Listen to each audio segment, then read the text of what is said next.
Good morning, low friction boys and girls, and all possible combinations of that state. Welcome to the land of low friction.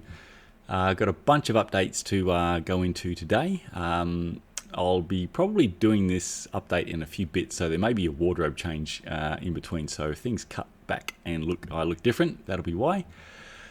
All right, first and foremost, thank you to Dylan Johnson for having me on his channel. It was great to be on his channel to talk about all things low friction and to try to still correct and move forward the knowledge in that space, which is obviously what we're sort of working very hard to do. But Dylan's got a great channel, so it's a really popular channel, and he puts out a lot of outstanding content, especially around sort of training, great tech stuff. And so if you're into well, pretty much really anything sort of cycling, then his is a great channel to check out, and I am certain that you will find a bunch of sort of videos covering topics that you'll be really interested in, and that you'll be well worth subscribing to his channel. So and thank you also to those who watched the part one. So part two should be out I think either this week coming or the one after. And engaged, so there's been some really great engagement on there, so thank you very much for those, for all the great comments that have sort of followed on with the video, and also a lot of great questions, which gives me a bit of a chance to try to answer as best I can, again to try to sort of help dispel some of the myths and misconceptions and incorrect information that sort of keeps getting pumped out. So if I can help clarify that, then yeah, I would definitely do my best. So, all right, moving on to first little update today, just to update back again with Prestacycle 1. I had intimated in last week's video that it had gone pretty well in the block 1 test, so the clean block initially. Block 2 with dry contamination, it was sort of partway through that block when I did the update last week, and the wear rates were looking pretty bad. I had estimated it was going to come out at about 50% wear rate for that block, because the lubricants will continue to degrade as they gather more and more contamination across that block. However, my estimate was quite a bit out. By the end of the block, the wear rate for that lubricant had really ramped up. So it actually came in with basically a 90% wear rate just in the block 2, which is the dry contamination block. So really did not go well at all once started adding contamination. So yes, if you recall from last week, the Prestacycle 1 lubricant is the one with those bunch of really, really out there performance claims, and sort of claiming that it can pretty much do everything. I will be trying to get to the detail reviews. I think I mentioned before, really behind on the detail reviews. So I've really got to get cracking on those, because I do get a lot of questions about, say, like Wolf Tooth, the WT1 lubricant, and a whole bunch of others that I have tested. I need to get the review up there, so I will be trying to find a spot to get those out soon, and we'll update once I have done so. However, just as to finalise the sort of quick update for Prestacycle 1, here's a bit of how things look. Alrighty, so I don't normally show what a lubricant looks like when you apply it to a chain, because that's normally not very interesting. In this case though, however, I'm not sure exactly how well it's coming across on screen, but in real life, absolutely, this one looks the most sort of biological of any lubricant that I have ever applied. It's quite something. It kind of looks like if you just applied it to your chain and then your partner walked in, that your partner may wonder why you got so excited about your chain, and possibly also wondering about how much practice you've had to get your aim so amazing. But yeah, it is really quite something. It's not a wax and it's not a wet lube. It looks like something else. So I've applied this to the chain basically at the end of the test, sort of like the last application interval there. You can see the chain is really, really dirty. You can just see how much sort of grit that it has attracted. And when you feel the chain, if you're running a wet lubricant and you ride off onto some gravel or mountain bike, and at the end of the ride you grab your chain and flex it back and forth, sort of side to side, you'll feel and hear a whole lot of grit crunching inside the chain. It feels pretty horrible, and that's obviously not awesome sign with regards to what is running as your lubricant, if it is that, sort of crunchy with abrasive stuff in there. So, and this one felt really badly. So obviously that's a match for what the wear rates came out during the test. So overall, the update before I can get to the detail reviews, Prestacycle 1, it went not bad at all in the just the clean block 1 test. So if you only ride on the road in dry conditions, then it is probably going to be okay. I have no idea how it goes in the wet. I'm not going to test it in the wet block. It's already exceeded the wear rate limit just at the end of block 2, so only 1/3 into the main test, so it's not making it far enough into the test to see any wet contamination testing, and there's just not point spending the resources on it. Typically and this is the average really across all the lubricants tested so far, most times the wear rate in the contamination block 4 is at least double the wear rate that we see in block 2, often worse. So if it attained a 90% wear rate in block 2, it's not going to just magically come out with a really impressive and competitive wear rate in the wet contamination block 4. It is going to be bad even if it doesn't wash off. So unless you're riding in dry conditions on the road, then this one is definitely not recommended. And if I can get the owner to actually answer all the questions that we have with regards to the rather bonkers claims that Prestacycle have for this lubricant, as well as his stance against testing of lubricants on a bicycle chain, on a bicycle drivetrain, which is a pretty odd stance considering the use case for the product, then I'd love to get to the bottom of that. And if I can, I'll update further, and it'd be great to be able to include that in the detail review. But we shall see. Well, my apologies in just trying to quickly get this video out today. I almost forgot to show the actual wear data, just so you can see it more easily. So I'll scroll down. So here we go, Prestacycle 1. So in the clean block 1, a pretty good result at 7.9%. However, we can see cumulative wear at the end of block 2 in the main test. Basically 95% wear rate in that particular block, which is extremely high. That's wearing basically out your entire chain's 0.5% wear allowance within that 1,000 kilometer test block. So if you ride off-road and you like to go through a chain approximately every 1,000 kilometers, then this one is a good choice for you. However, if you would like to get many thousands of kilometers, then choices up around this part of the table will do you much better. So overall, we are looking at a result that's basically sitting in 33rd place out of 36 tests conducted, as at the end of block 2. Not great, and test stop there because things just go really badly, or even worse after that point. Alrighty, so moving into the main part of today's video, which is just a bit of a look into some fun things in the land of low friction, really, where if we've got a channel that is doing some testing in the bicycle chain lubrication space, just kind of where things can go wrong. So thank you to one of my sort of viewers that highlighted this particular video to me to comment on, because they'd watched this video from, it's on the Simply Mountain Biking channel. It looks like it's a really good channel overall. I haven't had a chance to look at sort of too much of his stuff, but it looks like Eddie, who runs the channel, has got a sort of great overall channel, high production value, and no doubt across a lot of mountain biking topics, he's putting out some great information.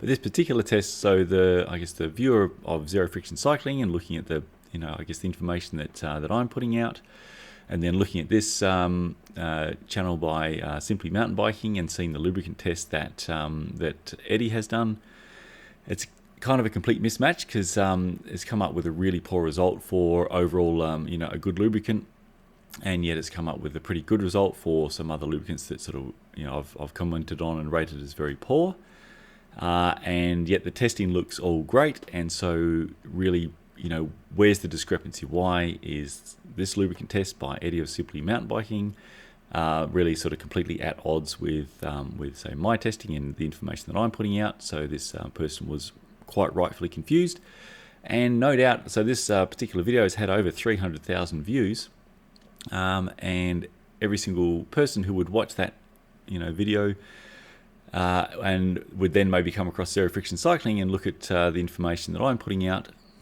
they would be confused. So I really want to run through, it's going to be, and apologies to Eddie of Simply Mountain Biking, this, I guess, sort of covering through your test. I don't have a way of doing so without being pretty harsh on you on a couple of bits.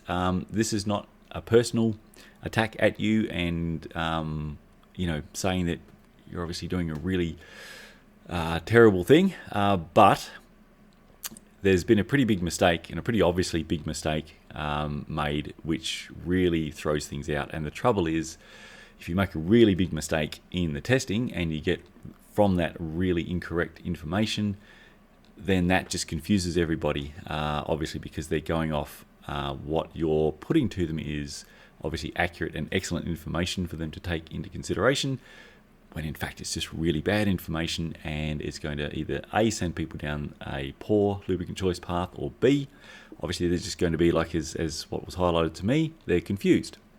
And so what we really need, so obviously I'm working hard in this space to try to really help improve information and help everyone make decisions that will help them save a lot of money and wear and friction, and stuff like this, especially where it's sort of fairly high profile and seen by hundreds of thousands of people.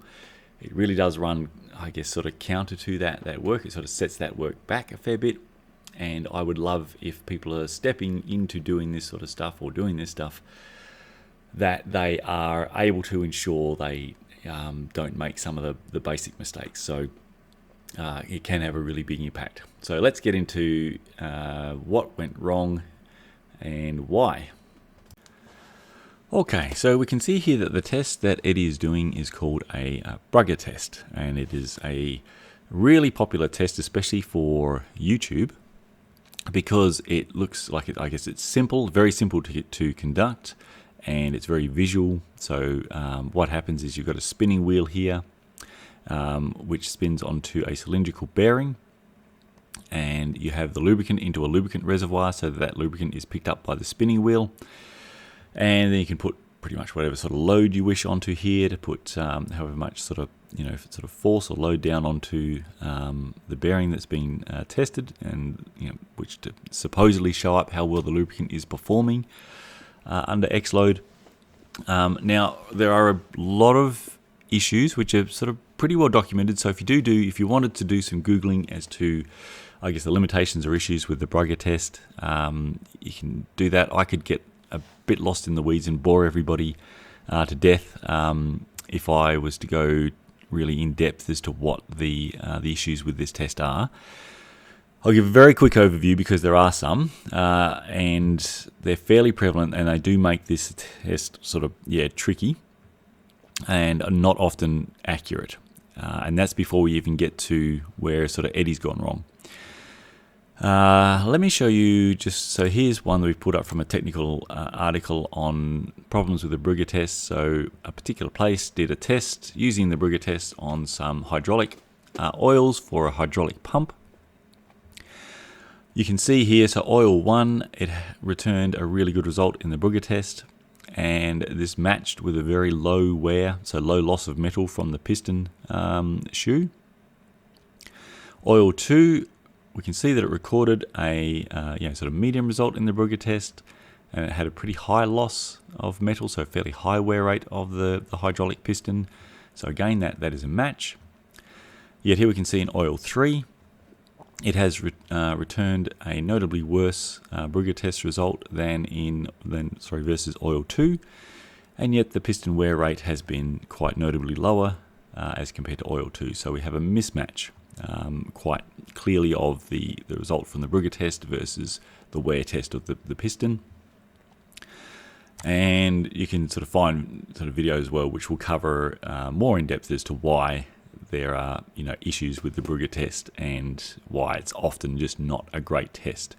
The short version is that it can be known as what's called, a lubricant coating test. So what lubricant can act as an actual coating on this wheel. Now, whether or not that is important for the application, so if the application, let's say it is an oil being used in an engine, and there is an actual, liquid gap under pressure by the oil pump between, say, for instance, the crankshaft and the bearing for the connecting rod, it does not need to be a coating. The test is then completely invalid. So the Brugger test result, for instance, for engine oil will basically have zero accurate indications as to the performance of engine oil in an actual engine. It will tell you how well engine oil goes in a Brugger test. That may not mean anything. And if your application is for engine oil, it won't mean anything. So coming back to, there are issues. So pretty much if you're testing a bunch of bicycle chain lubricants across a Brugger test, you're going to get a really, I'm not going to say necessarily random, but you're going to get a really big spread of results where lubricants that, when I test them on a bicycle chain in their actual use application, that test really poorly, might come out fairly well. Other lubricants which do extremely well might come out pretty poorly. And it's just not going to give really any indication as to its performance for use on a bicycle chain, for the same reason that it's not going to do so for engine oil. And so, yeah, I won't dig into the weeds there, but you can dig into the weeds if you like, but that's the very short version. All right, problems become bigger when you're testing for bicycle chain lubricants. So, I mean, even as it is, the Brugger test really is designed to test a specific class of oils, or oils for a fairly specific type of purpose. In the bicycle chain lubrication world, we have a whole bunch of different stuff, which are really not oils. And one of those would be obviously a wax emulsion lubricant. So you've got a wax that is emulsified into water as a carrier. Now, the big advantage in general for wax emulsion lubricants on a bicycle chain is that once you apply them and allow the lubricant to set, so allow the water to evaporate, and then you are left with a wax coating behind on the chain. So the wax that is deep inside the chain and it's coating all the metal parts of the chain, the advantage really that has, apart from the fact that the right waxes are pretty slippery and they can have a low viscous friction as opposed to sort of heavier oils, they can have lower stiction, so it all adds up to sort of being more efficient due to that. But the big advantage is that they tend to be either a solid or a semi-solid, so they have much greater dust contamination resistance versus wet lubricants, where dust will typically stick on contact. So that is why we tend to make, I've been sort of hammering it home a fair bit that if you ride off-road, wet lubricants really are a mismatch of choice to purpose, that really you should be selecting a wax lubricant due to the much higher dust contamination resistance. Even if they are sort of not a true solid, but sort of set to a semi-solid, the dust that's sticking on the outside of the chain, when it's a semi-solid, it just doesn't really have a pathway for it to transport from outside the chain to inside the chain, where it's going to cause wear and damage, which wet lubricants do provide that pathway. They can sort of get capillary and pumped in there. So solid, semi-solid, that pathway is taken away, and things will tend to sit on the outside of the chain. They'll stick there because static electricity will have surface dust stick to the outside of your chain when you're riding off-road, same as dust sticks to your frame and your wheels, and you didn't lubricate those with anything. But it's a lot lower versus wet, and there isn't that pathway to migrate in. Often the biggest danger is on relube, where you've got the big risk of dragging that dust deep inside the chain as the lubricant is applied and going inside your chain. So, I mean, for a start though, a wax emulsion lube, that is really, really not a lubricant ever designed to be used with a Brugger test.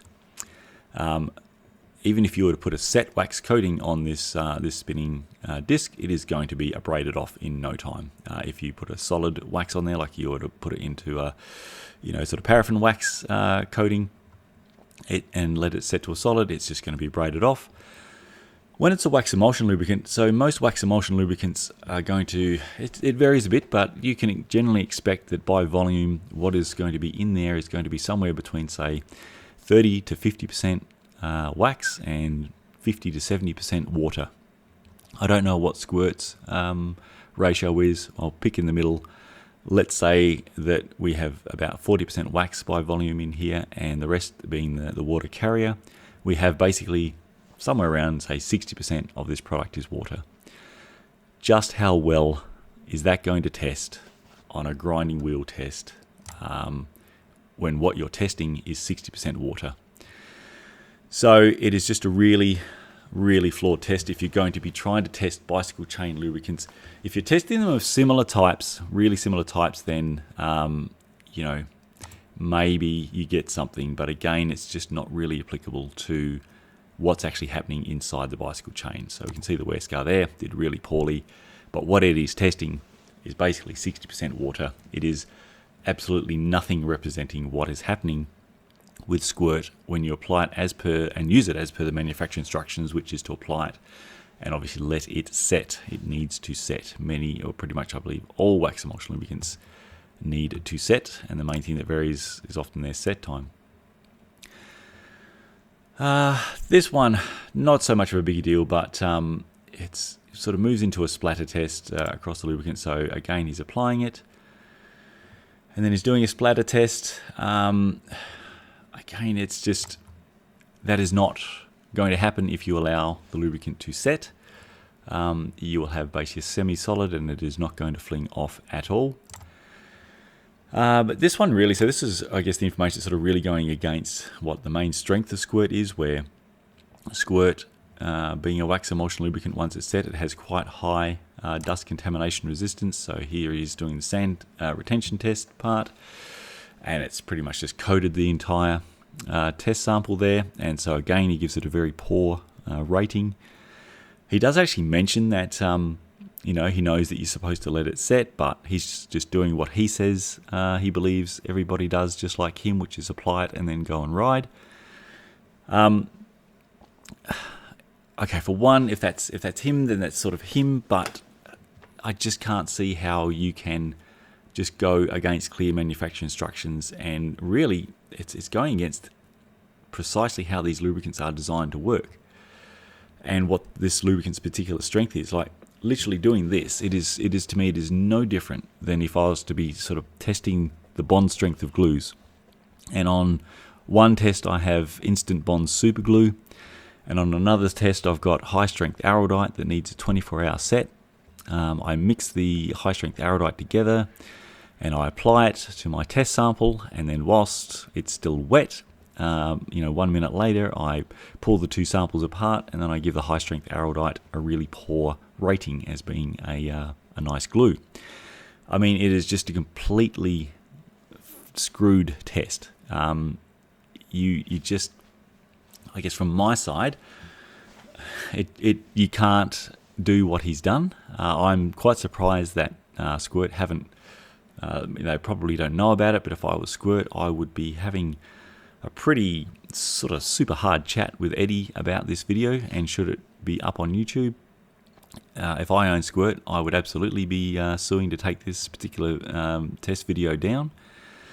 But obviously, yeah, from my side, sort of, it really it makes things very difficult from my or zero friction cycling perspective when this just gives completely and utterly incorrect information about an overall good, really good product to over 300,000 people, and that's 300,000 people that are either going to be choosing other really not great lubricant options that are just going to really turn to something quite abrasive in real life for their bicycle drivetrain that received a much better rating overall as opposed to Squirt. So yeah, Eddie, we need to do something about that, please. So let's chat. If you ever see this, I'll try to flag this one to you. But yeah, I just, from zero friction cycling perspective, my perspective, you can't conduct a test like that because it is bad for everybody and very unfair. Okay, thanks everybody for watching. Hope you found that informative, despite one day I will actually script a video. That'll be great. And it will come across a bit more, well worded, as opposed to me just running through it on the spot. However, I'm always under the pump to try to get the sort of some videos done. So thank you for taking the time to watch. Hope despite my non-scripted rambling nature, it still came across okay and was informative and interesting for you. And I will do my best to try to get the next one out in another week. I have been flagged to I come across a podcast section on a Strangely Gained mountain bike, so mountain bike podcast that has come across with, I would say, the worst, most horrendous 15 minutes of information on bicycle chain lubrication that I have ever heard. So that'll be a belter. I will try to cover that one well next week or week after at the latest. All right, but thank you for that. Please, if you find this helpful, subscribe and share with your friends, and let's get more people watching information that is actually accurate in this space, as opposed to information that really will lead them down a path of high wear, high friction, which is what we're working hard to avoid. All right, thanks everybody, and see you on the next one.